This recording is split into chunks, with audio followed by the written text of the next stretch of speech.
Hi guys, welcome to my channel. Friends, आज हम ये रीडिंग कर रहे हैं कि does your silence bother him और हर। आपकी जो चुप्पी है उनको परेशानी डालती है या नहीं, दिक्कत देती है या नहीं। आपकी चुप्पी के बारे में इनका क्या सोचना है।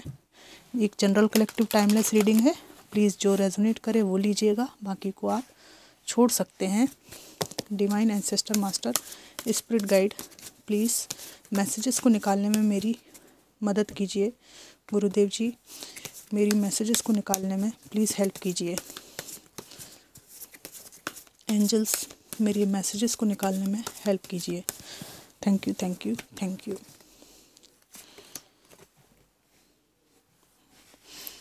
यहाँ पर 3 ऑफ पेंटिकल्स,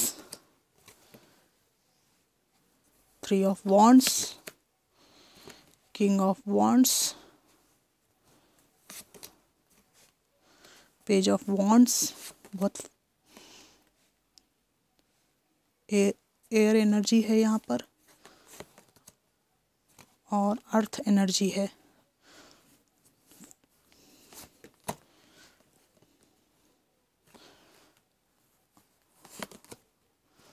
फायर एलिमेंट भी है यहाँ पर।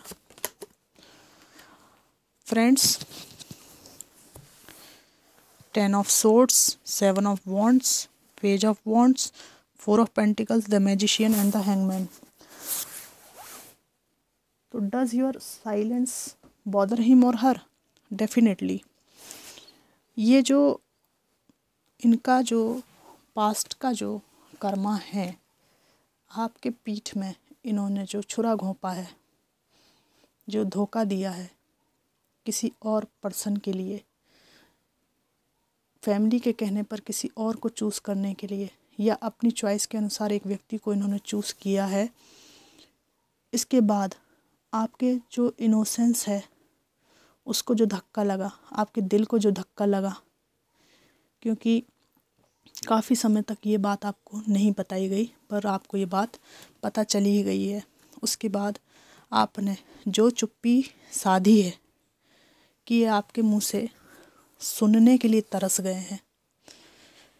इस ट्रॉमा के बाद आपने अपने आप को बड़ी मुश्किल से संभाला है। कुछ लोग उस टाइम पे स्टडी कर रहे थे, पढ़ रहे थे, और आपको पूरा विश्वास था कि जैसे ये स्टडी पूरी होगी मैं इनसे कमिटमेंट करूँगा या करूँगी। लेकिन इसके पहले ही ये व्यक्ति आपके साहस को तोड़कर कहीं और मूव ऑन करके चले गए, ठीक है। और आपने अपने कैरियर के उस पड़ाव पर थे जब आपको सफलता मिलने ही वाली थी, पर ये जब छोड़ के गए तो आपने इनको बहुत रोकने की कोशिश की है कि ये जो सब कुछ मैं परिश्रम कर रहा हूँ या कर रही हूँ, ये सब तुम्हारे लिए है, प्लीज़ छोड़ के मत जाओ, मुझे वक्त दो, समय दो, डिपेंडेंट होने के लिए, सेल्फ डिपेंड होने के लिए, इंडिपेंडेंट होने के लिए, है ना, समय दो। पर ये बहुत जल्दी में थे, है ना, और आप इनकी रास्ता देखते रह गए, पर ये लौट के नहीं आए। इन्होंने वहाँ मूव किया जहाँ इनको अच्छा ऑफ़र मिल रहा था, भले वो कैरियर वाइज हो, मनी वाइज हो, ठीक है। हो सकता है कैरियर को लेके इनको कुछ ऐसी अपॉर्चुनिटीज़ मिल रही थी जो एक जगह से दूसरी जगह ज़्यादा बेनिफिशियल थी, पर आपका इस मामले में ये कहना था कि थोड़ा कम मिलेगा लेकिन मेरे नज़दीक रहो, ठीक है, ये वाला ऑप्शन आप चूज़ कर लो, इतनी दूर मत जाओ। लेकिन उन्होंने कैरियर में उसी ऑप्शन को चूज़ किया, और अभी इनके पास उस ऑप्शन को चूज़ करने के बाद बेहतरीन स्थिति है, परंतु दिल में आपकी यादें बसी हुई हैं। आपको ये पीछे छोड़ गए, आप कहीं और सेटल हो गए, ये कहीं और सेटल हो गए। और दूसरी स्थिति यहाँ पर यह है कि इन्होंने एक बेहतर जगह पर इन्वेस्ट किया, एक ऐसे रिश्ते में जहाँ इनको फाइनेंशियल सपोर्ट मिल सकता था, और वो सपोर्ट इनको उस डिसीज़न के बाद मिला भी, पर जो दिल का सुकून था वो आपके साथ ही चला गया, ठीक है। और आपकी खामोशी इनको बॉदर करती है, क्योंकि आपने खामोश होकर इनको काफ़ी समय सोचा, काफ़ी समय आप परेशान रहे, लेकिन आपने फिर अपने जीवन को डिवाइन को समर्पित किया है, ईश्वर से आप बातें करते हैं, ईश्वर की आप आराधना करते हैं और जीवन का अपना काम काज जो ज़रूरी है करने के बाद आपको जो जीवन साथी की कमी है उसको आप डिवाइन के सपोर्ट से ही आप झेल रहे हैं। ठीक है, कोशिश कर रहे हैं मैनेज करने की।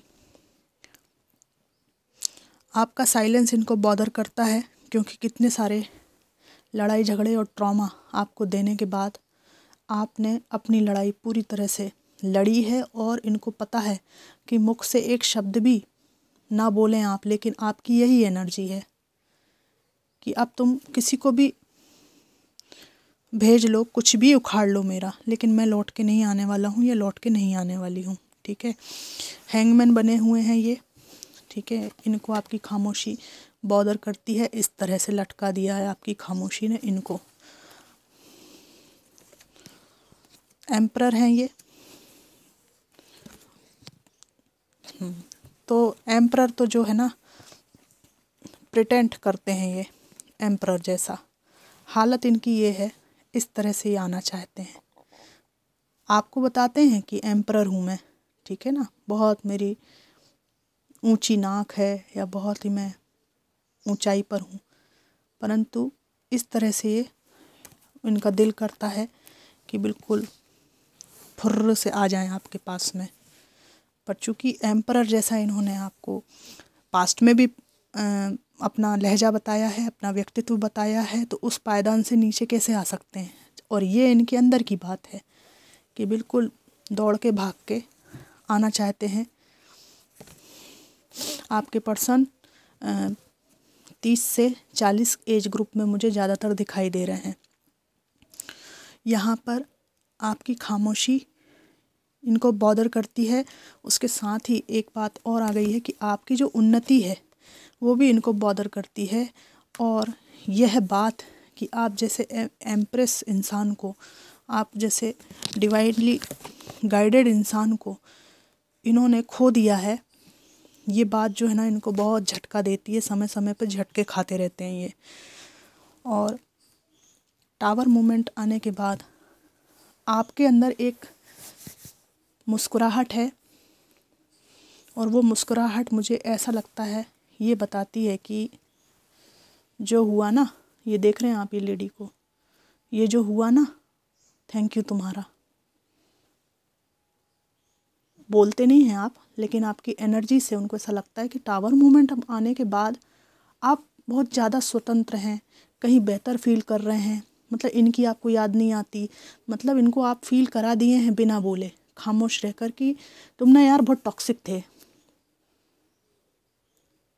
आपकी प्रसन्नता से इनको समझ में आता है कि यार मेरे साथ इतने खुश नहीं थे ये, अब थोड़ा बहुत सुकून में और वो लग रहे हैं ये, तो कहीं मैं ही तो गड़बड़ नहीं हूँ। तो ये जो आपका एटीट्यूड है ना, ये खामोश एटीट्यूड, बस जो मुख पे जो आपकी प्रसन्नता या हल्की सी स्माइल और एक संतोष है ना, टॉक्सिक चीज़ से छूटने के बाद जो संतोष होता है चेहरे पर, वो देखकर ये व्यक्ति बहुत ज़्यादा शॉक्ड रहते हैं, बहुत ज़्यादा सोचने पे विवश हो जाते हैं कि मैंने बहुत गड़बड़ कर दी है, इतना भी ज़्यादा कुछ करने की ज़रूरत नहीं थी। लेकिन यहाँ पर यह है कि थर्ड पार्टी सिचुएशन में इन्होंने जो डाला ना आपको, वो इस खामोशी का कारण है। ये इस बात को समझ रहे हैं अब, और आकर आपको कुछ एक्सक्यूज़ भी देना चाहते हैं, इसके पीछे मजबूरियाँ कुछ बताना चाहते हैं। पर मुझे लगता है कि आपको इनको मजबूरियाँ सुनने में कोई इंटरेस्ट नहीं है। आपने जब टावर मूवमेंट लेकर आए तो आपने परमानेंट लेकर आए हैं। अब आपको भले ही इनसे प्रेम हो, क्योंकि सच्चा प्रेम जो है कभी ख़त्म नहीं होता, वो हमेशा ही एक याद बन के दिल में रहता है। लेकिन आपके अंदर इनको अपनाने की और अपनी जो डिग्निटी है कि किसी ने हमको ठुकराया, उसके बाद वो आ गया तो हम उसको अपना लें, बुरी तरह ठुकराने के बाद थर्ड पार्टी में डालने में, तो वो डिग्निटी आप मेंटेन किए हुए हैं, उससे आप नीचे नहीं आना चाहते। तो आपकी जो चुपचाप जो आप करते हैं ना, और जो एटीट्यूड है आपका, उससे इनको बहुत दिक्कत होती है। तो आपकी खामोशी इनको बॉदर तो डेफिनेटली करती है। यहाँ पर एक बात मैं ये कहना चाहूँगी कि मेरे कुछ व्यूअर्स अपने जो एक्स हैं उनके प्रति प्रेम भी प्रकट करते हैं, लेकिन उनको गंदी गंदी बातें भी कहते हैं कमेंट्स में। तो मैं आपसे ये निवेदन करना चाहूँगी कि आपने प्रेम किया उस स्तर को आप कभी ना गिराएं, ठीक है। मैं मानती हूँ कि क्रोध जो है अलग अलग तरीके से निकलता है ना, उसके कई तरीके के वो होते हैं, कई तरह के आयाम हैं और अलग अलग तरीके से क्रोध को लोग निकालते हैं। लेकिन एक अपशब्द बोलना अपने पार्टनर को, एक तरफ आपका ये कहना है, मैं सभी के लिए ये बात नहीं बोल रही हूँ पर कुछ व्यूअर्स के लिए बोल रही हूँ कि एक तरफ आपका ये कहना है कि मेरा बहुत प्रेम था, ठीक है, दूसरी तरफ आप बिल्कुल निकृष्ट भाषा का इस्तेमाल अपने पार्टनर के लिए या एक्स के लिए करते हैं। तो देखिए, कोई कितना ही गिरा हुआ हो, लेकिन आप उस स्तर पे आप तो नहीं जा सकते ना। आपका पल्ला तो धोखा खाकर भारी ही है ना। धोखा आपने खाया है तो ऊंचे पायदान पे आप है ना। आपने क्या खो दिया? जिसने धोखा दिया वही खोता है सब कुछ। तो अपना मुंह क्यों ख़राब करना है, किसी को क्यों गालियां देना है। और बिल्कुल अगर आपकी जो पार्टनर हैं वो फीमेल रही हैं तो मैं अपने जो मेल्स व्यूअर्स हैं जो बिल्कुल कुछ अभद्र भाषा का यूज़ करते हैं अपनी फीमेल पार्टनर के लिए, वो सब आप मत कीजिए। इससे क्या होता है, आपकी ब्लेसिंग्स रुकती हैं, ठीक है।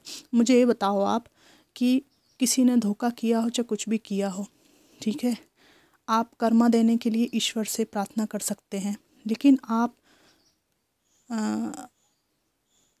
इतना बुरा चाहते हैं क्या? एक इंसान होने के नाते भी हम किसी व्यक्ति का इतना बुरा तो नहीं चाहते हैं ना। जिस तरह की भाषा हम बोलते हैं, मतलब हमारे प्यार में कुछ